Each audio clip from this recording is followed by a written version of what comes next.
Pagpapalain ko po muli ang bawat isa na mapagpalang araw at gabi nga po sa bawat isa. So, yun nga po, pag-aaralan nga po natin for today is hope in God. So, yun nga po na nabanggit nga po ito last week ni Auntie Helen, yung hope in God. Kaya ito na po rin yung naisip ko na i-topic nga po ngayong araw. So, ah, encourage nga po yung nabanggit ni Auntie Helen na ang kanyang hope nga po ay nasa Panginoon.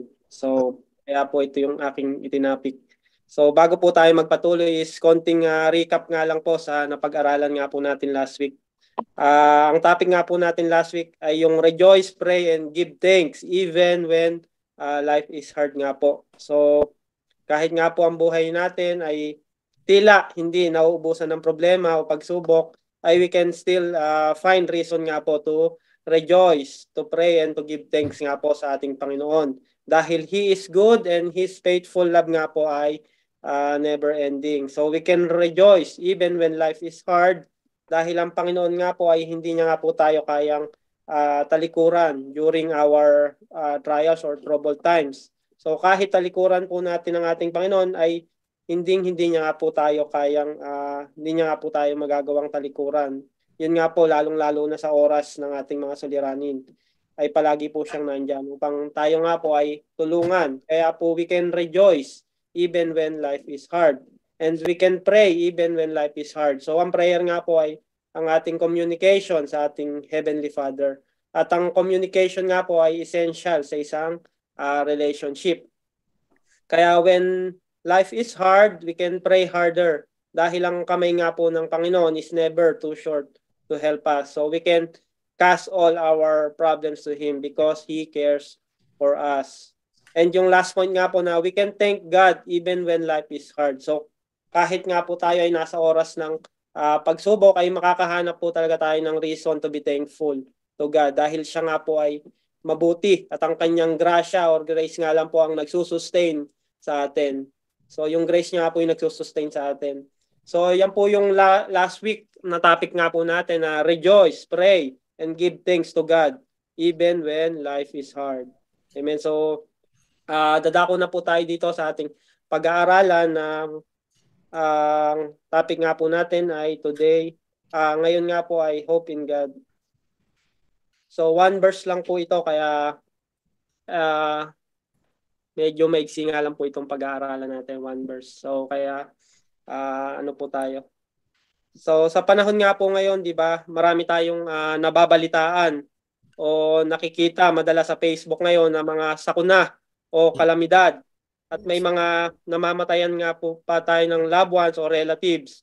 So yun nga po yung nabanggit nga po kanina ni Ate Mimi, 'di ba? Dito lang po sa ating pamilya may mga kamag-anak tayong nawala ng loved ones, yung kila Uncle Boyce nga po at Auntie Patty. At may mga kamag-anak din po tayong may mga iniindang sakit. So sometimes may isip natin or makakapag-isip tayo or makikita natin yung mga tao na nagpo-prosper samantalang tayo na naglilingkod sa Panginoon is yun nga nawala ng mahal sa buhay, nawala ng kamag-anak o naapektuhan ng kalamidad or ng sakuna. So we are and then meron din nag-i-struggle sa kalusugan.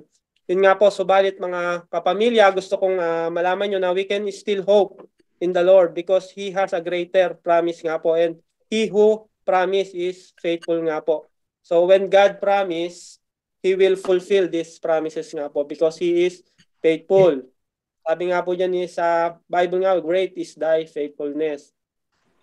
So kahit nga po tayo naglilingkod sa Panginoon, so may nakikita tayong mga tao na bakit sila nagpo-prosper and parang di naman sila unbeliever naman sila. So di ba parang nako-compare natin na gano'n ang ating buhay.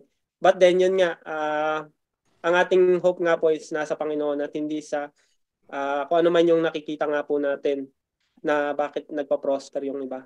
So ang pag-aaralan nga po natin, ang scriptural passage nga po natin ay matatagpuan sa Psalms 31 verses 24. So ang sabi nga po dyan, be of good courage, and He shall strengthen your heart, all ye that hope in the Lord. So yan po yung ating scriptural passage. Nga po, makakapag-isip talaga tayo na bakit may mga tao na nagpo-prosper kahit yun nga unbeliever sila, samantalang tayo na naglilingkod sa Panginoon is dumaranas ng mga suliranin, trials, nawalan ng mahal sa buhay, nawalan ng kamag-anak, naapektuhan ng kalamidad. So we are struggling. So ngunit yun nga po, mga kapamilya, ang hope natin or ang pag-asa nga po natin ay nasa Panginoon. So ang first point nga po natin, ang sabi dyan ng ating Panginoon is be of good courage. So to become strong, be courageous. So yan po yung kailangan natin na ang attitude natin is to be courageous. So yan nga po yung command ng ating Panginoon sa atin. So sa sitwasyon nga po natin, alam ng Panginoon na manghihina tayo kapag nakaka-experience tayo ng difficulties in life. So mabilis po tayong magpanik, mabilis tayong matakot kapag nga po tayo ay may mga problema. So at yan nga po yung ginagamit ng kaaway laban sa atin. So gagamitin niya nga po yung itong ating mga problems upang tayo nga po ay panghinaan ng loob or humina nga po yung tiwala natin sa Panginoon. So yan po yung ginagamit ng kaaway. Kaya ang command nga po sa atin dito is be of good courage. So yun nga po bilang Kristiyano, kailangan po nating maging matatag kapag nakaka-experience po tayo ng mga difficulties in life. So yun nga po kapag nawalan tayo ng loved one, di ba? So parang yung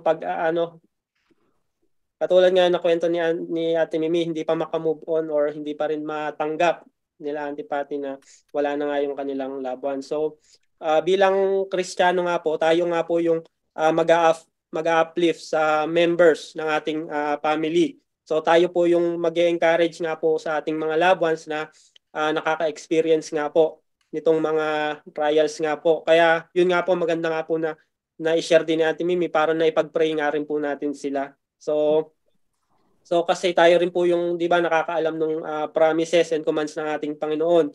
At yun nga po in those situation or moments nga po, so ma-encourage nga din po natin sila sa tulong ng God's word and we can share the gospel of the love of God through Jesus Christ sa mga yun nga po hindi pa nakakakilala na kapamilya nga po natin or loved ones. So we can magagamit din po natin yung sitwasyon na yon na nagmo-mourn sila upang i-introduce nga po natin yung kabutihan at saving grace ng ating Panginoon. So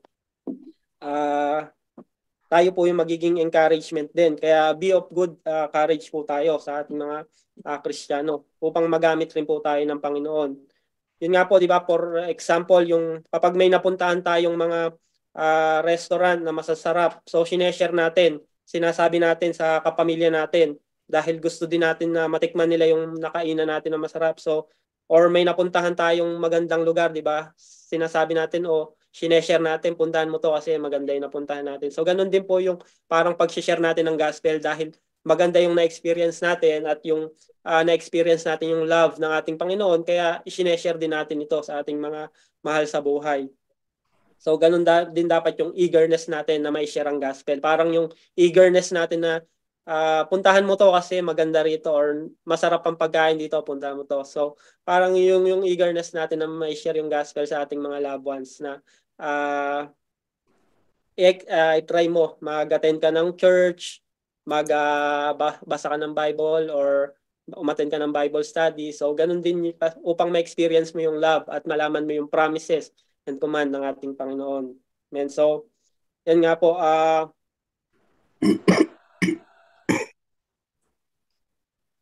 At yun nga po, magkakaroon din po ng kapanatagan ng bawat isa kapag na-share nga po natin yung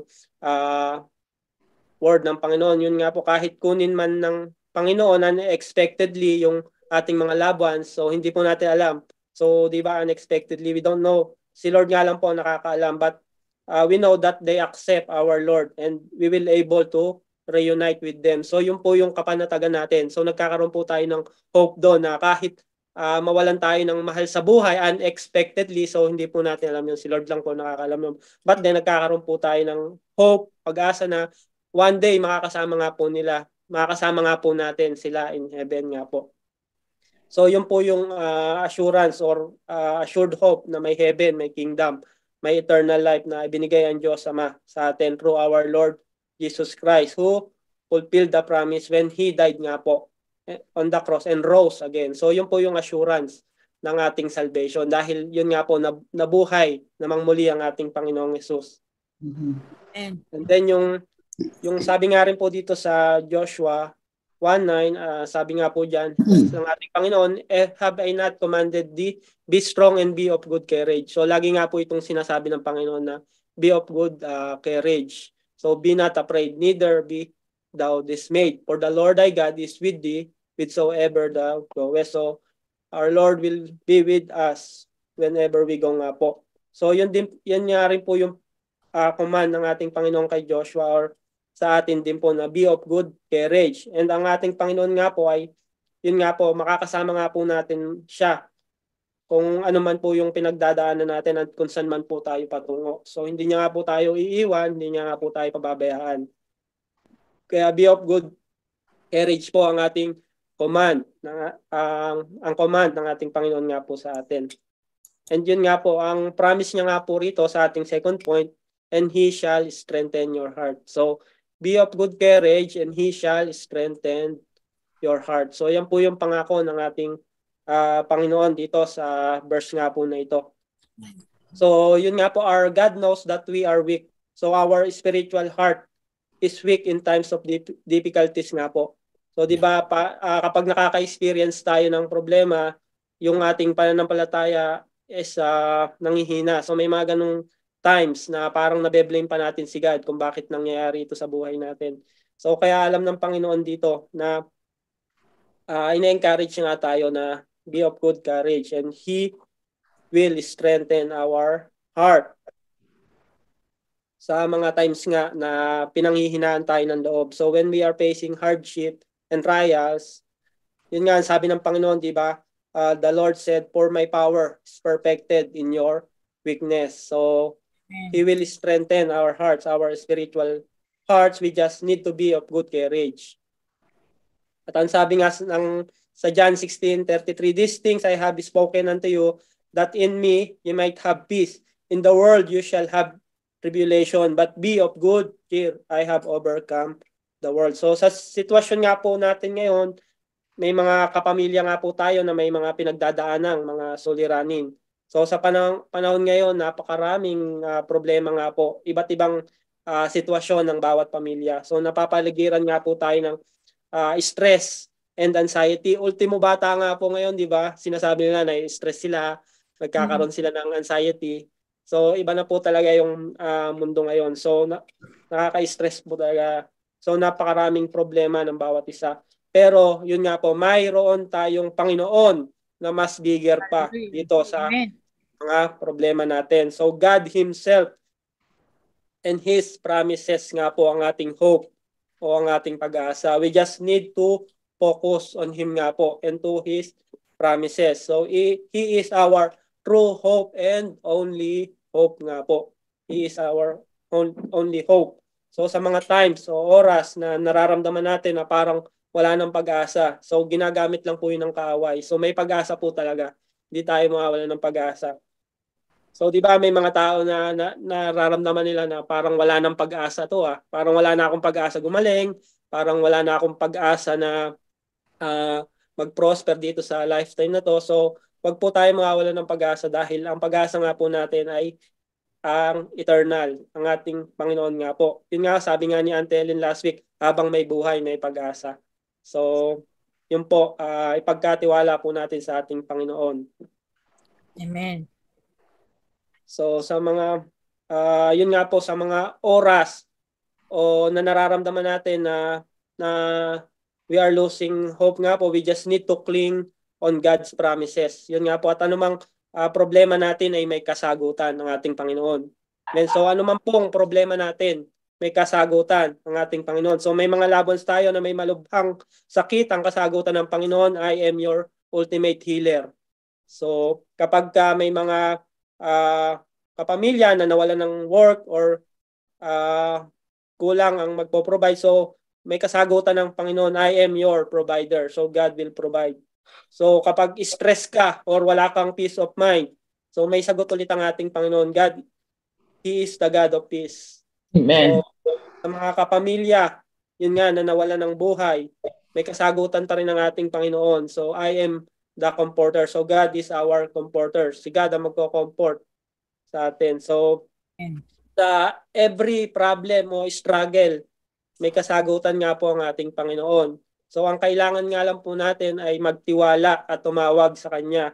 So maging matatag nga po tayo o be of good courage, and He will strengthen our hearts. So He is able. So wala pong imposible sa ating Panginoon. At ang sabi niya nga po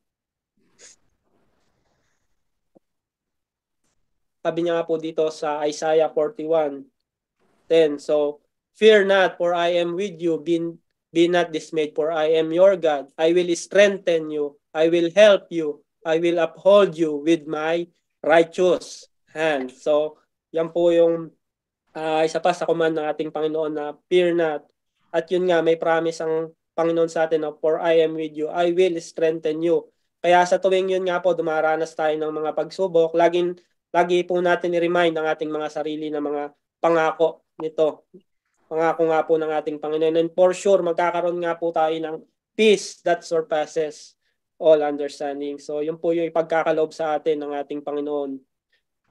Yung strength and peace na hindi nga po kayang ibigay ng mundong ito, kundi ang Panginoon nga lang po ang makakapagbigay sa atin. And so, ang third point naman po natin is ang application. All ye that hope in the Lord. So, ang lahat nga daw po ng nagsisiasa sa Panginoon. So, ang application nga po natin is umasa tayo sa Panginoon dahil wala nga po siyang promise na hindi niya nga po tinupad at tutuparin. So, lahat nga po ng kanyang pinangako ay tinupad nga po niya. So, kung mapapansin nga po natin ang Biblia nga po, di ba, ay punong-puno ng mga istorya ng mga tao na nagtiis, mga tao na na-persecute, mga tao na may mga sakit, so may mga tao na naghirap. So, ang kanilang istorya nga po ay magkakaiba. Ngunit may isang bagay nga po na nag-unite sa kanilang lahat. So, yun po yung enduring hope sa Panginoon. So, yung mga story nga po sa Bible na bawat storya nga po ay magkakaiba, may mga na-persecute, may naghirap, may mga gumaling sa sakit nga po, di ba? So ang nag-unite nga po sa kanilang lahat is yung enduring hope nga po nila sa Panginoon. Wala nga po sila sa ating Panginoon. So yun nga po, paano nga po ba natin maipapamuhay ang hope during troubled times? Hopeful po ba or hopeless? Alam naman po natin na God is able to do things that we cannot do. So the Christian life nga po is a battlefield. So ang kaaway po is constantly seeking way to steal, to kill, and to destroy nga po. So lalo nga po niya yung tinatarget yung ating family. So kaya kailangan nga rin po natin maging avocado. Patibayan nga po natin ang ating foundation, the Word of God, para hindi nga po tayo easily malinlang or madeceive nga po ng kaaway. So kapag naisa puso nga po natin ito, madali nga po sa atin na umasa sa promise nga po ng ating Panginoon. At mararamdaman nga po natin yung assurance nitong kasiguraduhan nitong hope na makikita nga lang po natin sa Panginoon. So kapag may isang tao nga po ay nakakaranas ng pagsubok, di ba, dapat mas lalo pa tayong magtiwala sa Panginoon because God is able to renew our strength and He is our help in times of troubles nga po. So yan po yung pangako ng ating Panginoon. Kaya kapag experience nga po tayo ng trials and difficulties, mas lalo pa tayong lumapit sa Panginoon. Hindi yung nakaka-experience ka na, may problema ka na, lalo ka pang lumalayo sa Panginoon. So lalo ka lang mapapahamak. So kapag nakaka-experience mo tayo ng problem, we must cling to God and to cling to His promises nga po. And sabi nga po sa Romans 8, verse 18, for I consider that the sufferings of this present time are not worth comparing with the glory that is to be revealed to us. Amen. So sa madaling salita nga po, itong mga sufferings nga po na nararanasan natin is nothing compared sa glory nga po ng ating Panginoon. At ang At may promise nga po rito si Lord sa Jeremiah 29:11. So, for I know the plans I have for you, declares the Lord. Plans to prosper you and not to harm you. Plans to give you hope and a future. So, yan nga po ang plano ng ating Panginoon sa atin. Ang lahat nga po ng plano niya sa atin ay mabuti. So, kaya patuloy lang po tayong magtiwala at magbigay nga po ng papuri sa Kanya. So, napaka-importante nga po na papurihan at sambahin nga po natin ang ating Panginoon during sa trouble season ng ating buhay. So, talagang dadaan tayo sa season na may problema talaga. So, dapat ang atin nga pong attitude is be of good courage. And God will do the work nga po. He will strengthen our heart. Kaya patuloy po tayong magtiwala sa ating Panginoon. Ang conclusion nga po ng ating pag-aaral is, it is only in God that our hope is assured. So, sa Panginoon nga lang po tayo may kasiguraduhan. Kaya tayo po ay magpatuloy sa paglilingkod, sa pagsisilbi sa ating Panginoon dahil yung pag-asa nga po natin ay sa Kanya nga lang po natin matatagpuan at yung assurance ng ating salvation. Amen. And ang challenge nga po sa atin ng Panginoon ay matatagpuan nga po sa Isaiah chapter 40 verse 31. But those who hope in the Lord will renew their strength. They will soar on wings like eagles. They will run and not grow weary. They will walk. They will walk and not be pain nga po. So yan po yung challenge or application natin sa ating mga buhay na but those who hope in the Lord. So patuloy nga po tayo sa magtiwala. So we must put our hope nga po sa ating Panginoon, and yun nga po, si Lord na ang kikilos sa ating buhay. He will renew our strength, and we will soar on wings like eagles, and we will run and not grow weary, and we will walk and not be pain. So yan po yung karagdagang promise ng Panginoon sa atin. Amen. So dito na nga po magtatapos ang ating pag-aaral sa Hope in God. Let us pray po. Manaming Diyos na dakila at mapagmahal, na may lalang ng langit at lupa, pinupuri ka nga po namin, pinapasalamatan, no Lord. Lord, muli, maraming salamat nga po muli sa inyong mga salita, Lord, na aming nga pong napag-aralan, O Lord God, na ikaw nga lang po ang aming pag-asa, O Lord, sa inyo nga lang po namin. Yes, Lord. Hope nga po, Lord God, dahil ang mga tao nga po ay limited lang. Kayo nga po, Lord, ay wala nga pong limitasyon nga po, Father God. Yes, Lord, kapag sa inyo nga po kami umasa, O Lord, hindi nyo nga po kami bibiguin nga po, Lord. Yes, maraming salamat nga po sa inyong mga pangako, mga promises nyo nga po sa amin, O Lord God, na tunay na, Lord, na tinutupad nyo nga po, Lord. Lord, thank you, Lord. Maraming salamat nga po sa inyong saving grace nga po na nag-uumapaw, na nagsusustain nga po sa amin sa pang-araw-araw nga po namin pamumuhay, O Lord. Maraming salamat nga po sa inyong faithfulness, sa inyong kabutihan nga po sa aming mga buhay, O Lord. And Lord, extend nyo nga po itong inyong grasya sa aming mga loved ones nga po, Lord God, na yes, Lord, na hindi na nga po nakaka-attend, Lord, manumbalik nga po ang yung puso nga po nila na maglingkod nga po sa inyo, Lord, at makapakinig yes, nga po kami, Lord God. Ingatan nyo nga po sila palagi at i-bless kung nasan nga po sila ngayon at kung ano nga po ang ginagawa nila, O Lord. Na Lord, muli, lumago nga po itong aming house church nga po, Lord, na yung design naming mapalago nga po ito at ang bawat miyembro nga po ng aming family is makarinig nga po, Lord God, ng inyong mga salita, O Lord. Yes, Lord. Father God. Ito nga po aming dalangin, in His mighty name, in the guidance of the Holy Spirit. Amen. Amen.